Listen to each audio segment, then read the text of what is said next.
In addition to being a profoundly moving commemoration of an extraordinary life, the funeral of Her late Majesty Queen Elizabeth II was a reminder that nobody does pageantry like the Brits.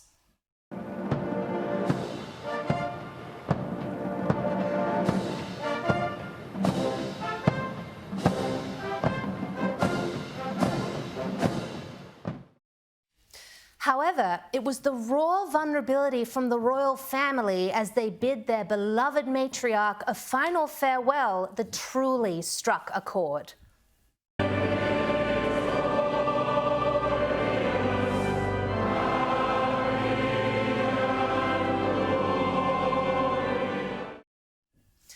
After a tumultuous few years of the Duke and Duchess of Dreary haranguing them at seemingly every turn, it was truly gratifying to see the entire royal family uniting over their shared love of the late Queen.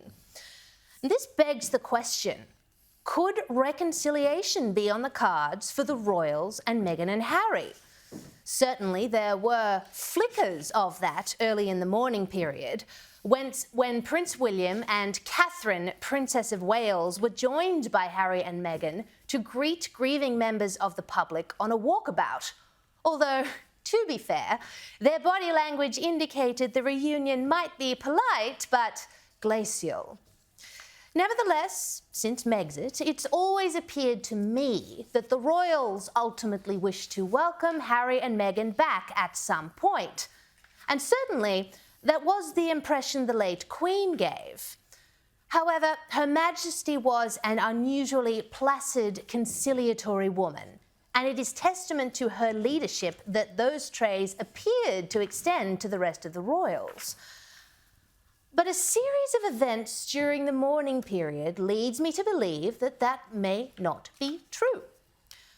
Soon after the walkabout with the Waleses, it was revealed that while Meghan and Harry's children, Archie and Lilibet, will become Prince and Princess with the Queen's passing, King Charles will not give them his or her Royal Highness titles, a decision that has reportedly left Meghan and Harry furious.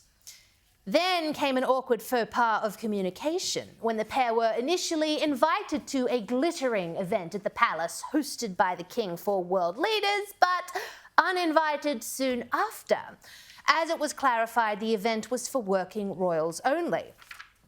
And additionally, although Harry was eventually granted special permission to wear his military uniform for the vigil kept by the Queen's grandchildren, after having been relieved of his honorary titles when he stepped away from royal duties, his grandmother's initials ER were stripped from the shoulder, as they are only to be worn by those in service of the monarch.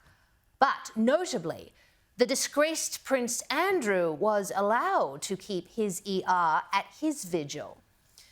Add to this the fact that at the funeral itself, the camera angled towards Meghan and Harry was obstructed by a giant candle that handily hid Meghan's face from view, which was likely not deliberate but nevertheless ironic. And I can't help but feel the royals are more opposed to reconciliation than Meghan and Harry are. This was also, I think, hinted at by King Charles in his initial address to the nation.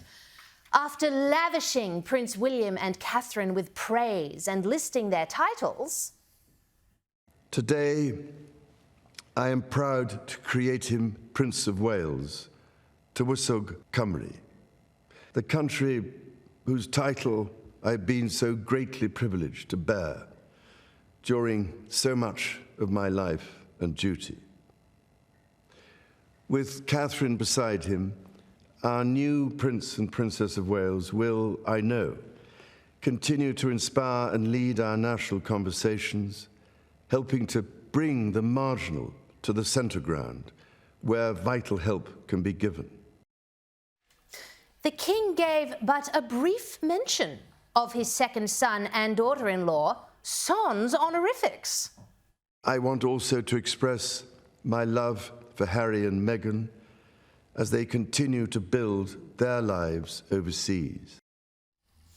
Now, this is a far cry from the Queen stating that they would always be much-loved family members in response to their whiny but vicious Oprah interview. And while I am sure that King Charles, of all the royals, would be the most enthusiastic about clearing the air with his son, Harry, he has more than a little hurt to work through. Aside from the fact that in a 2021 podcast with actor Dax Shepard, Harry accused the now king of passing down genetic pain to him. There's no blame. Yeah. I don't think we should be pointing the finger or blaming anybody. But certainly when it comes to parenting, if I've experienced some form of pain or suffering because of the pain or suffering that perhaps my father or my parents had suffered, I'm going to make sure that I break that cycle so that I don't pass it on, basically. There's a lot of genetic pain and suffering that gets passed on anyway. Yeah, and we, as parents, we should be doing the most that we can to try and say, you know what, that happened to me, I'm going to make sure that doesn't happen to you.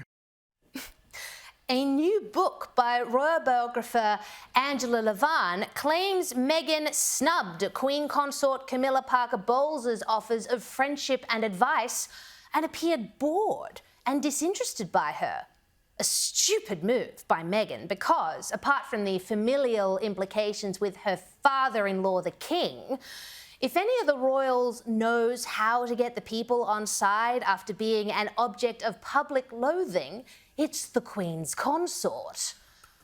Her late Majesty the Queen likely was the buffer between Meghan, Harry and the rest of the royals, who are no doubt quietly seething at the slings and arrows the prodigal prince and his malcontent Markle have repeatedly hurled at them.